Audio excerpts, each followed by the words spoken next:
I had a question about political divisions and how they related with gynocentrism and then androcentrism. And in this question, I recognized that there was something missing. So I'm going to just try to wing this and do it unscripted and talk through some screens that I made. And we'll get to an issue and see that there's more than just two types of centrisms and what this implies for Mgtow and for the system that we're in. And so we can start by just trying to define what a centrism is. If you're centric, then you prioritize certain interests as important. And so you might ask the question, whose happiness should be appeased? In gynocentrism, the happiness is of women. In androcentrism, the happiness is of men. And whose companionship provides the most value? Well, in gynocentrism, having a woman as a companion provides the most value. And in androcentrism, having a man as a companion provides the most value. Something like this. This is centrism, putting something at the center. And so previously, I had looked at androcentrism and tied it back to the very beginning of a wholly lived life, connecting it all the way back to biology and then bringing it forward. And so we begin with biologic programming of men, and then men have an unthinking interpretation of this programming, and this overwhelms other interpretations of, say, women's biologic programming, and takes the fore. Then social narratives are created favoring these elements of men's way of being in the world, narratives of self-reliance, responsibility, and peace. As if men start fighting one another, seriously fighting one another, then people die.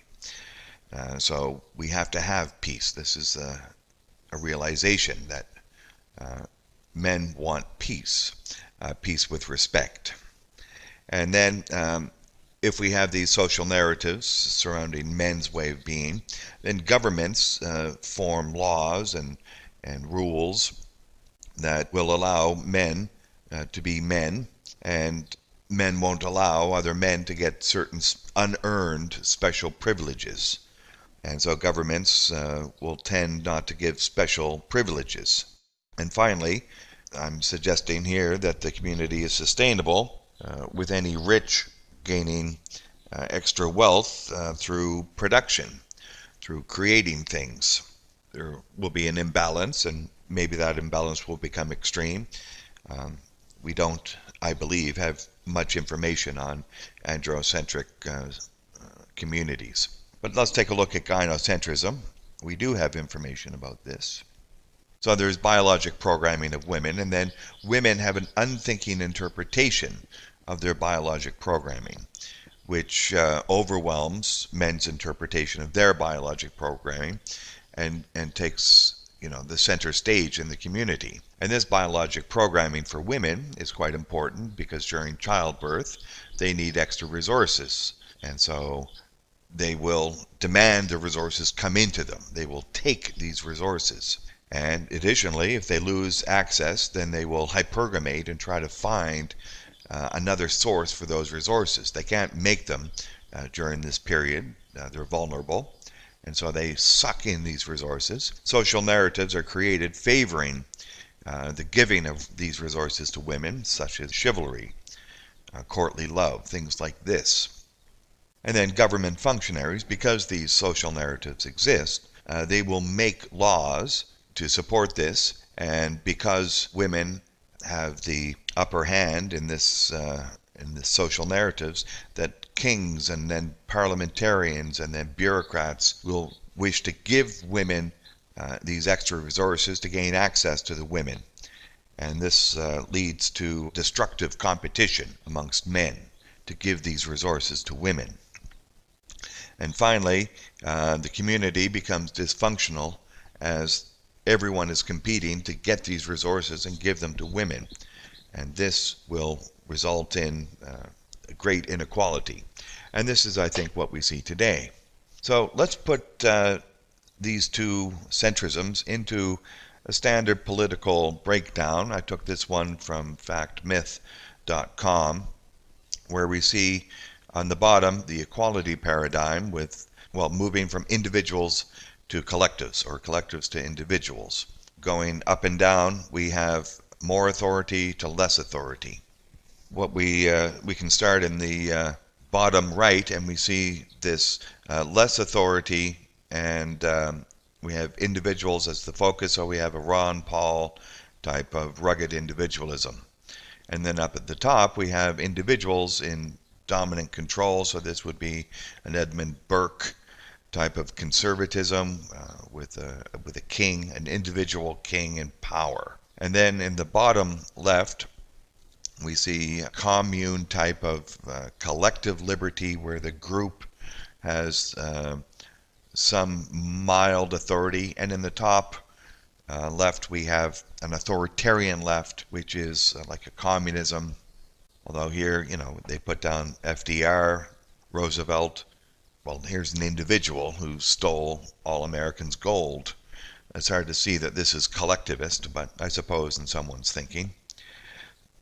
And a similar way of putting this is we have names of conservatism, classical liberalism, which is libertarianism. Then we have social libertarianism, and then social liberalism, which is, moving towards communism. Where does gynocentrism fit into this? Well, we want to think that it's somewhere around social libertarianism or social liberalism, and not in terms of, say, individuals, but in terms of collectives. But then I had a question. What about family-centric system, a village-centric or family-centric system? Well, we think of conservatives as those people that support families, but families are not individuals. And so we have a conflict right here, a very simple conflict. If you put the family as the center, then it doesn't fit this graph at all. So this graph is not sufficient to explain what we see in the world. And so I redid a graph and made it like this. What we see up in the top right is a community-based system with a village family centrism. So this is putting importance in the family. And so whose happiness do you support? The family's happiness. And then under it we have, oh yes, and at the very bottom we see create. And so if it's, a family is obviously a creation. So this is a creative process. What we see here is offensive. Offensive means you're attacking in some way. So you're taking no prisoners in creating a family, creating a strong village, creating a strong community, and the interests of the family take precedence.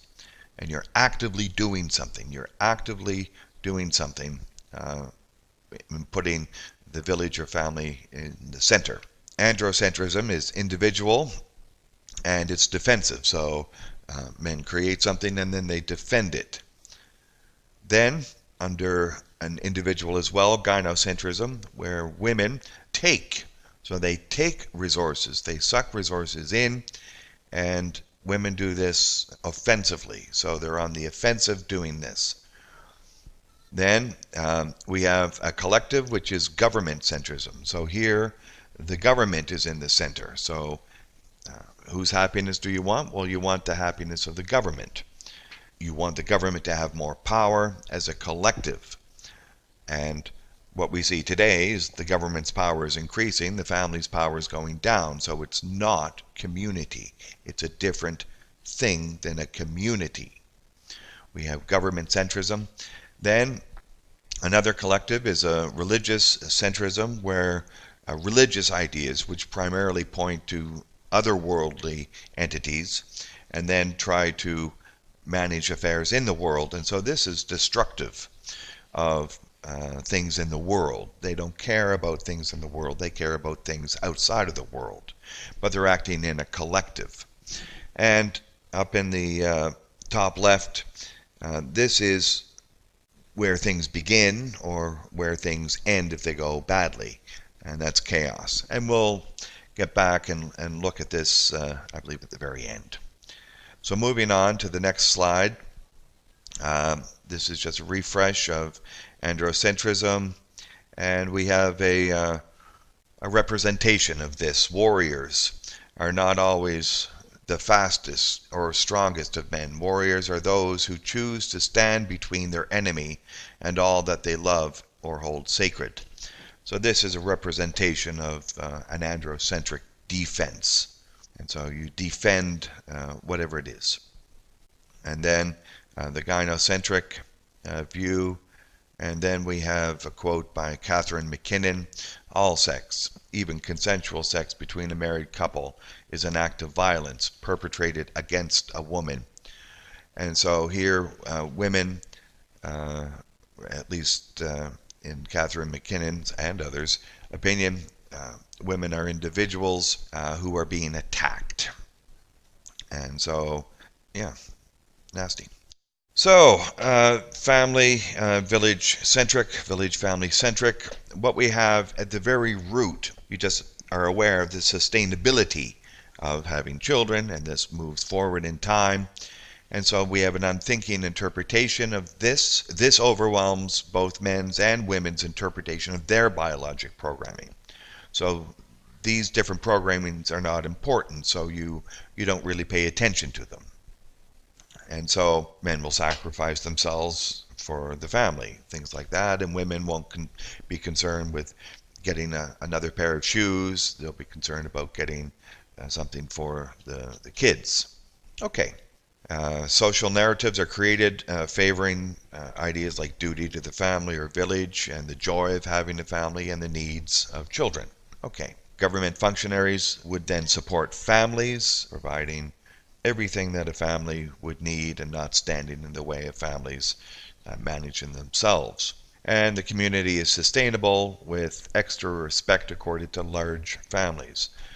And so we have growth, we have creativity, and we have nobody standing in the way of this. This is a view of a family-centric or village-centric system. And that's up in the top left, referring back to that graph. And here's an image of a village-centric system.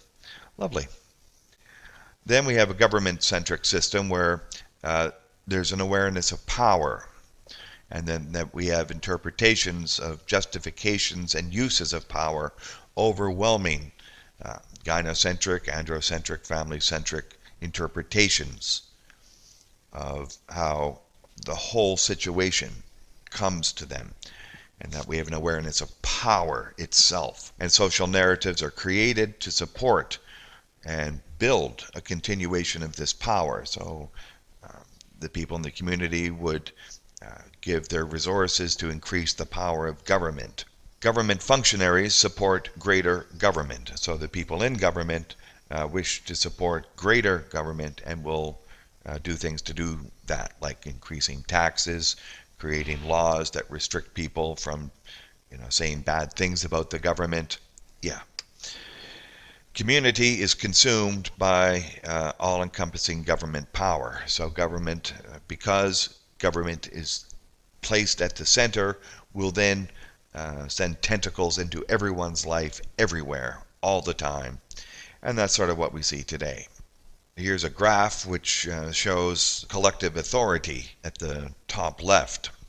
Then we have a religious-centric view where there's an awareness of a non-earthly power, and then we have interpretations of this awareness, and this overwhelms other interpretations: a government-centric, a family-centric, an androcentric, a gyno. It overwhelms all of those, and what becomes important is, this other worldly power, and then how to interpret this in the world. So social narratives are created favoring an intellectual, moral, and heroic opportunities to serve this otherworldly power. Government functionaries seek approval from the religious and seek to bolster this religious-centric view. This happened in England in the 900s, where government functionaries started to request approval, and Charlemagne sought approval of the Pope in 800. The community is sustainable only to the extent that the religion supports sustainable worldly pursuits. And what we see here in this next picture is a classic religious-centered view where the Aztecs would sacrifice thousands and thousands of people to give a sacrifice in the creation of a new temple. And so this is a blood sacrifice of humans for the otherworldly pursuits of the Aztecs. Very bloody, very violent. And so here's the chart again. What we see are these different centrisms and how they can be at the center of a system. And it's not to say that it's going to be all or nothing. No, there's probably going to be a combination in every community at any time in history, and this is going to change over time. As I mentioned, the religious centrism in the West didn't really start to arise until 800, and then after the fall of Rome in 453 in West, we would have had androcentrism because we needed to defend, and then gynocentrism came in the 1200s, and the family centrism would have happened probably around 800, 700, when some stability returned from the chaos after 453. Then courtly love in the 1200s took over. Then government centrism recently is now taking over, especially since the French Revolution. And so this is what we see, a movement through time with different levels. But what we do see is a taking. We see today gynocentrism and government centrism is a taking. These people, both the individual women and collectively as women, with support of governments following the gynocentric narrative, are taking. And we have all this taking. They take men's liberty and put them in jail. They take their stuff, and they want them to be slaves. And ultimately, we're now into chaos. We see chaos, legal chaos. We see chaos. And so as a response to this chaos, Mgtow is saying, you have to protect yourselves. And so we're in a situation of chaos where there is total danger. So we're approaching dangerous situations. Interpretations of danger overwhelms placing any value into the future. Men cannot plan. Planning is finished. All your plans can be removed with one unverified phone call. Social narratives are created to allow survival, and this is what Mgtow is doing. They are creating narratives that will allow men not to be placed into prison, not to be made a slave, not to end their lives prematurely. Government functionaries maintain the pretense of control, as in the captain of a foundering ship still giving instructions, thinking that the ship isn't sinking. Well, that's the job, I suppose, of a captain, is to be confident all the way till the ship sinks to the bottom. And at this point, no community is possible. And what we do see with SJWs, with conservatives, with liberals, there's no common ground because there's too much violence in the system. There's too much danger. There's danger from government, there's danger from women, and so we're in a situation of emerging chaos. And Mgtow is a voice saying that you should watch out for this chaos and protect yourselves. We'll look at these centrisms going forward. And I believe that research trying to find anything dealing with a family-centric view is just impossible. There's androcentric, yes. Gynocentric, yes. But to have people put the family as the main interest is just unheard of today. Everyone's talking about either individuals or collectives.